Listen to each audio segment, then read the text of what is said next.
Agata Bielińska is a researcher at the Center of Psychoanalytic Thought at the Institute of Polish and Institute of Philosophy and Sociology at the Polish Academy of Science. She's currently preparing a doctoral dissertation on the post-psychoanalytic philosophy of law. And Agata, which is, I think, also important in the context of our today's seminar, is also a co-editor of volume Space in Psychoanalysis in Space. So we really recommend that. It was published last year. And her talk today is titled Between Closeness and Distance Towards a Psychoanalytic Philosophy of the Spatiality of Law. So Agata, the floor is yours. Thank you very much for inviting and hosting me, and also thank you for these fascinating presentations. I deeply regret that I cannot be with you physically there in Oxford, but hopefully technology will not fail me and I will be able to deliver my presentation. So let's start. Among Freud's metaphors for psychic life, the spatial ones are perhaps the most famous. Freud's thinking about the psyche is torn between purely metaphorical uses of spatial imagery and the conviction that one could actually locate the unconscious, for example, somewhere in the cerebral cortex.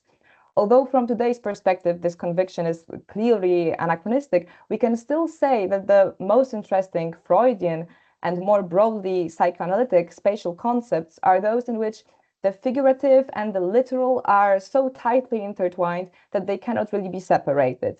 This is true, for instance, of Freud's topographies of the human mind, but also of Jacques Lacan's notion of extimacy, which captures the fact that what is most intimate and inward for the subject has its source in the other, and also for Melanie Klein's logic of projection and introjection. It is equally true of the two-person space of the analytic pair, the therapist and the patient.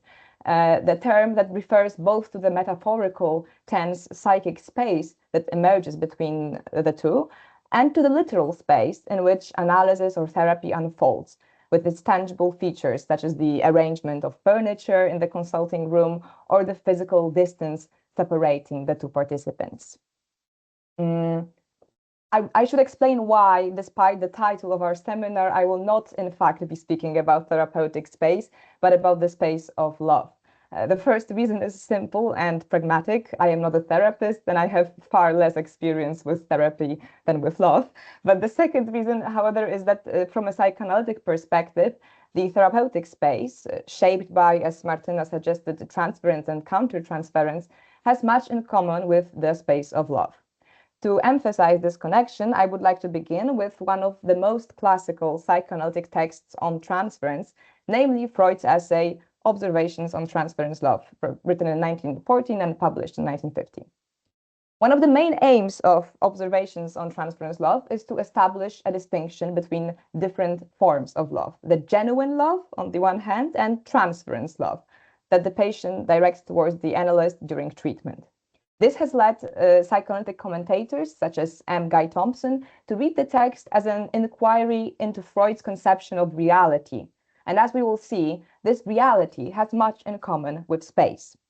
Yet the task of distinguishing between the two kinds of love turns out to be surprisingly difficult. As Freud rightly notes, genuine love also involves transference. That is, the projection of earlier experiences and relational patterns onto a new relationship. Ultimately, in Observations on Transference Love, Freud links the special position of transference love to the fact that, quote, it is lacking to a high degree in regard for reality. It seems that Freud is saying something largely consistent with the later psychoanalytic definition of reality proposed by Nicola Abraham and Maria Torok. According to these two Hungarian psychoanalysts, the term reality refers to, quote, everything, whether exogenous or endogenous, that affects the psyche by inflicting a topographical shift on it and forcing it to change, whereas fantasy denotes, quote, those representation, beliefs, or bodily states that gravitate towards the opposite effect, that is, the preservation of the status quo. But by, end of quote, by stating that transference love lacks a regard for reality, Freud suggests that reality is intersubjective, that we encounter reality whenever we are compelled to give something up, often something deeply true, intense, and intimate to us, simply by virtue of living among other people within the broad space of complex relations. The patient who falls in love with her analyst, however, refuses to relinquish her love, even though nothing in the social intersubjective world warrants or sustains it. Or so it seems. The matter, however, is not quite so simple. In describing the patient's stubborn resistance, her supposed lack of regard for reality, which renders her love not quite genuine, Freud writes, and this is a longer quote. Genuine love, we say, would make her docile and intensify her readiness to solve the problems of her case, simply because the man she was in love with expected it of her. In such a case, she would gladly choose the road to the completion of the treatment in order to acquire value in the doctor's eyes and to prepare herself for real life, where this feeling of love could find a proper place.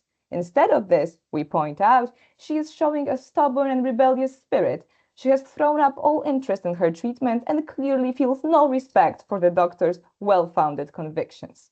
End of quote. So, if the patient were genuinely in love with the doctor, Freud claims, she would just obey him, simply because the man she was in love with expected it of her. Freud reduces the patient's resistance to a refusal of reality, a refusal from which genuine love would supposedly be free. What he fails to see is that the patient is resisting not only reality itself, but his own inability to confront the new reality that has appeared before him in the form of her love. The subject who resists change is, in this scenario, the doctor himself, unable to come to terms with the shift in the therapeutic space, with, in Freud's own words, being brought down to the level of a lover. Both in the psychoanalytic consulting room and in any love relationship, of course in different ways, two distinct spaces collide, forcing the subjects who inhabit them to change. Using Abraham and Torok's definition, we could say that this spatial collision is precisely what makes any relationship truly real. Quote, there is a complete change of scene. It is as though some piece of make-believe had been stopped by the sudden eruption of reality, as when, for instance, a cry of fire is raised during a theatrical performance. Freud writes about the patient's erotic outburst. Yet every change evokes resistance, and a certain degree of resistance is indispensable. Just as in therapy, in love, resistance does not concern only the defensive fear of being transformed by an encounter with the other, but also the active refusal of the other person's own defensive attempts to annul the encounter and to absorb the partner entirely into their own psychic space. Freud is right to note that the analyst cannot simply reciprocate the patient's love, but just as much, the patient cannot simply submit obediently to his interpretation. In Freud's words, quote, the psychoanalyst knows that he is working with highly explosive forces and that he needs to proceed with as much caution and conscientiousness as a chemist. These highly explosive forces are at work in every experience of love, not only in the analytic setting, which is the key issue, which is why the key issue in love becomes the fragile balance between closeness and distance. So now, totally in a different place, Walter Benjamin, a philosopher whose interests often converged with those of psychoanalysis, devoted a substantial passage of his outline of the psychophysical problem to the question of nearness and distance, and in particular to their crucial role in human love. On the one hand, desire, eroticism, is propelled by distance.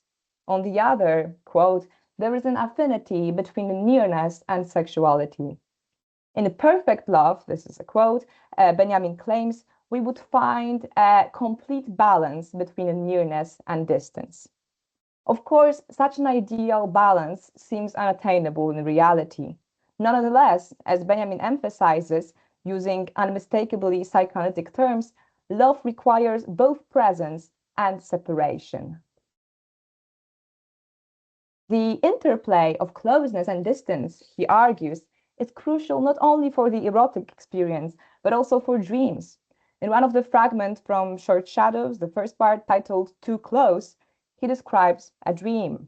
Quote, I dreamed I was on the left bank of the Seine in front of Notre Dame. I stood there, but saw nothing that resembled Notre Dame. A brick building loomed, revealing the extremities of its massive shape above a high wooden fence. But I was standing in front of Notre Dame, overwhelmed. And what overwhelmed me was yearning for the very same Paris in which I found myself in my dream. So what was the source of this yearning? And where did this utterly distorted, unrecognizable object come from? It was like that because I had come too close to it in my dream. When we come too close to the beloved object, we lose it. The object slips away. We lose its distinctness and singularity, what Benjamin calls the name that can only be loved from a certain distance.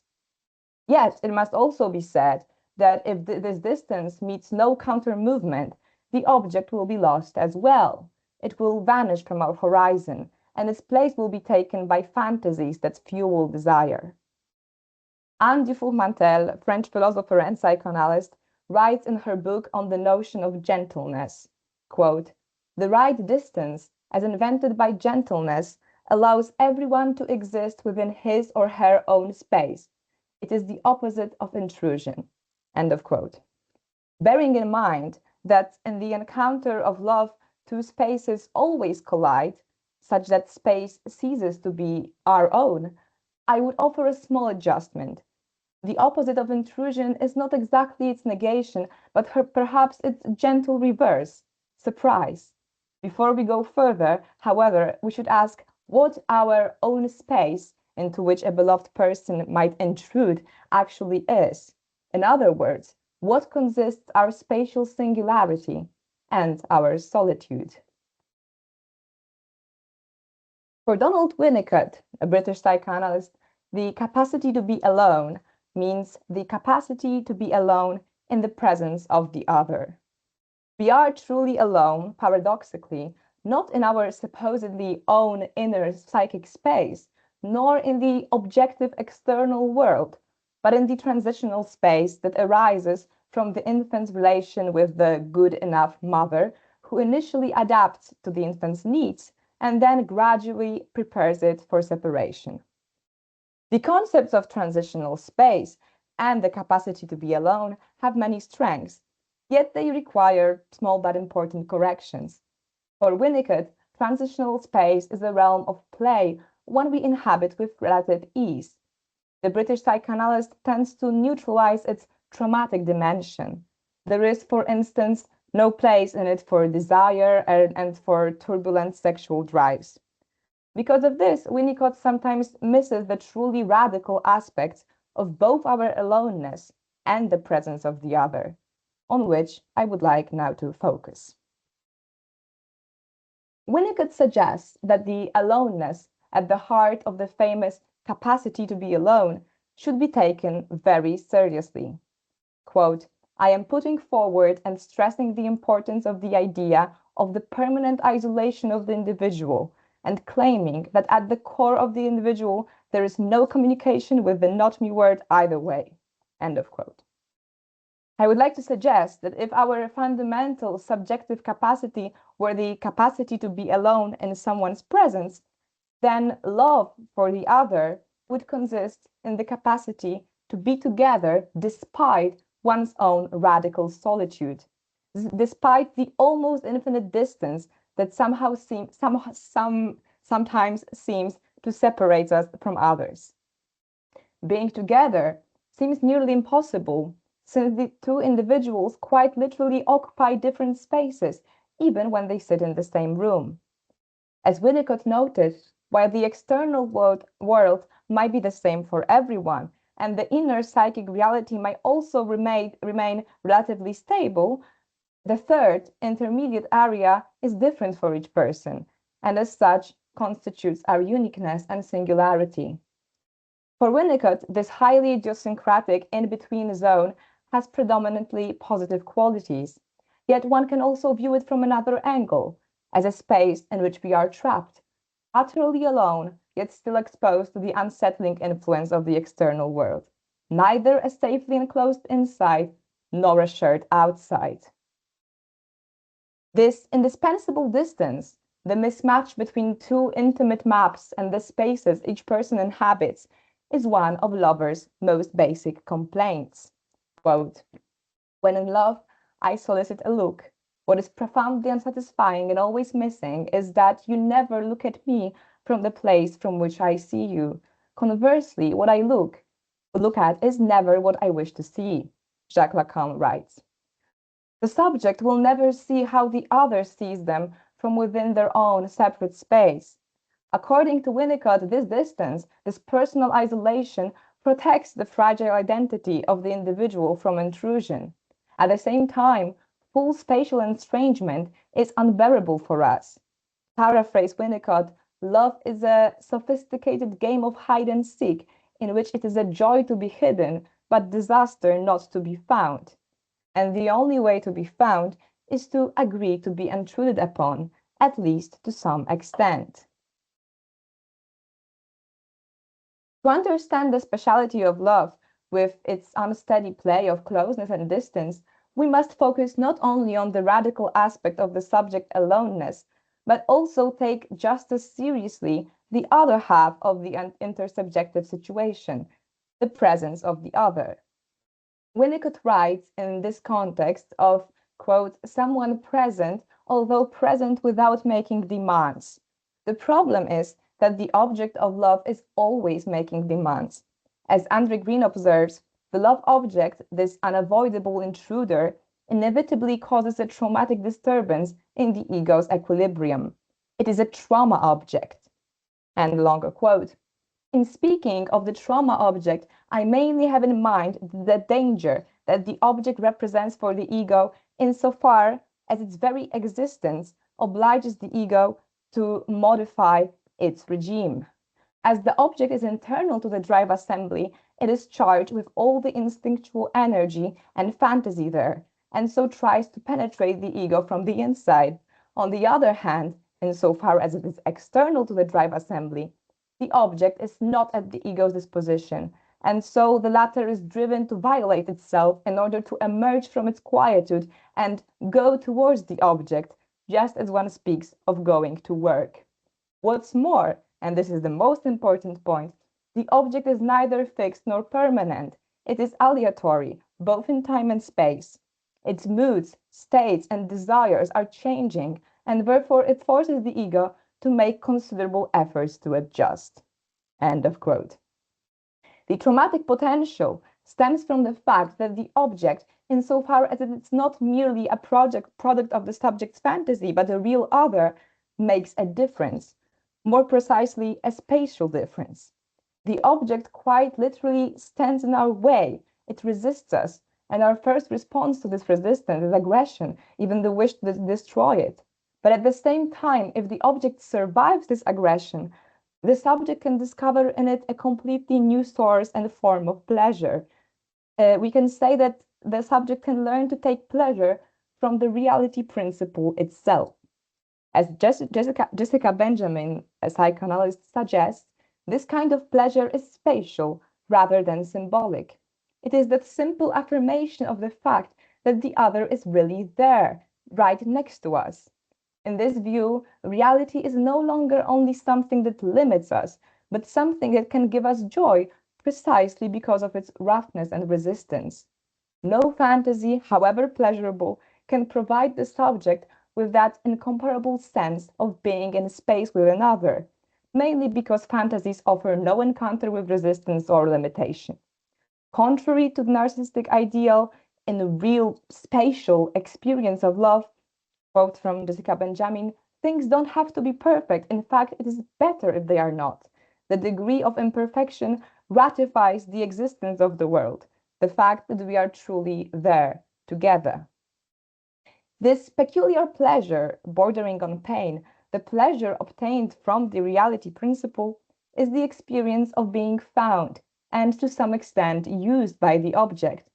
Psychoanalyst Christopher Bolas calls the object that use us evocative objects because they summon unknown aspects of ourselves, transforming us in accordance with their own essence and integrity.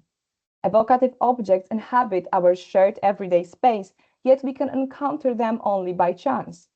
The object we happen upon is never the one we are looking for, and even the one we choose always contains an unexpected excess for which our fantasy has not prepared us. In love, what surprises and what disorients us is this specific spatial presence of the other person. It is this very intrusion that, with a bit of luck, one can truly cherish and enjoy, an intrusion that is gentle, which by no means implies weekend. In line with the title of Andy Foumantel's book, we might speak here of the power of gentleness. Lacan is right that the beloved other can never look at the subject from the place from which the subject sees them. Yet at times, and this is precisely what makes love possible, both can look in the same direction and maybe experience the same space. For the first time during this session, the patient seemed to be in the room with me, Winnicott writes, suggesting that this is not something that can be taken for granted. Most of the time, being in the same room does not amount to sharing space. Love, maybe, consists in this rare spatial communion. Even if what each person sees and experiences always differs because of variations in their individual maps of desire, in love one thing is shared by both partners, the shift in perspective brought about by the presence of the other person. It is this disturbance of our spatial idiom that accounts for the experience of reality, for the sense that the other is truly present with us in the room. The pleasure that accompanies it, the joy of being together, contains nothing abstract. It is a tangible, corporeal pleasure of rediscovering space through the sheer movement of two bodies.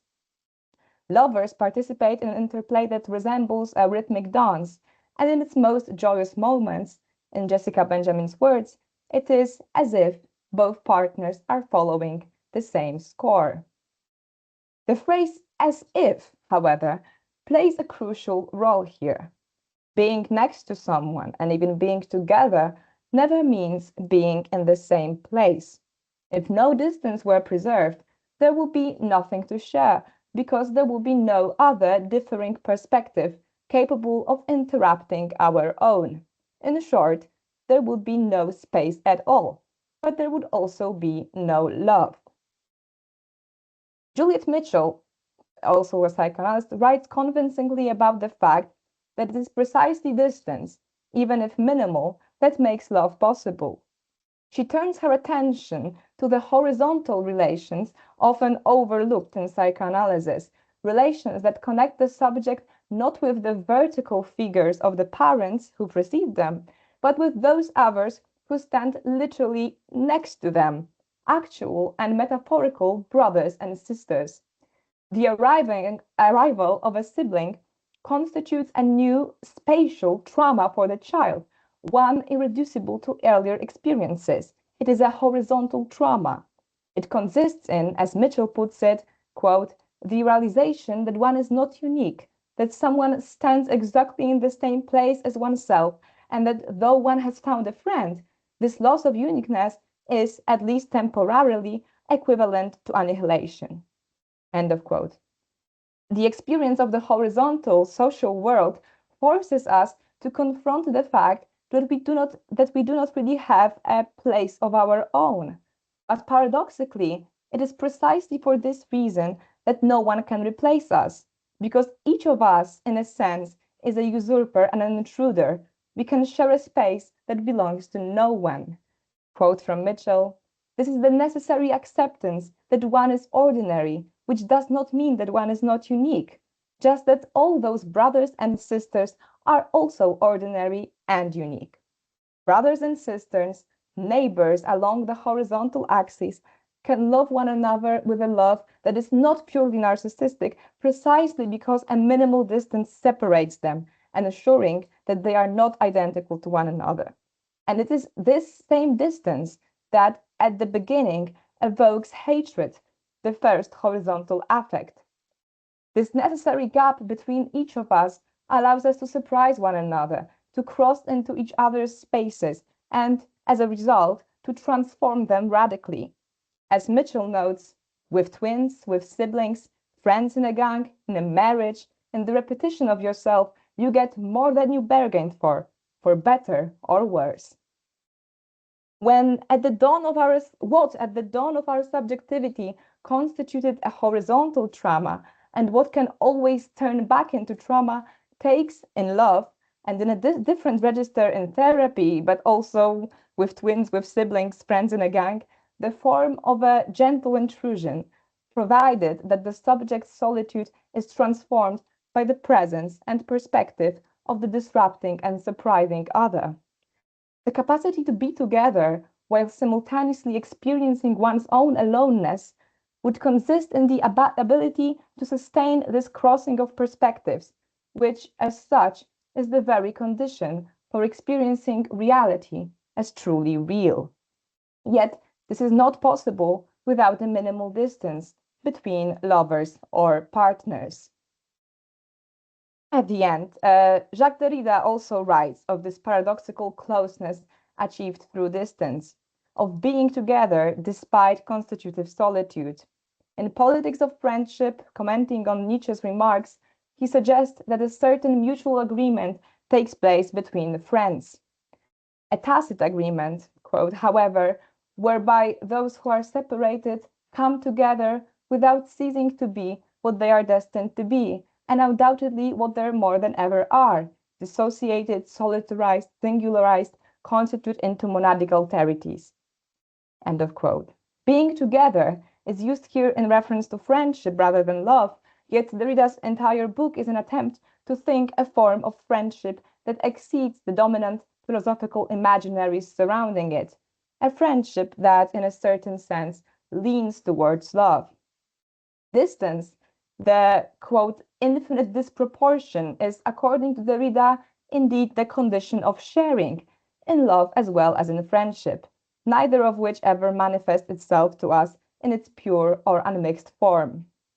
The Derridian vision approaches the amorous horizontal transitional space I am sketching here, a space that would contain, quote, two disjointed rejoicing, conjugated at the heart of the dissociation itself.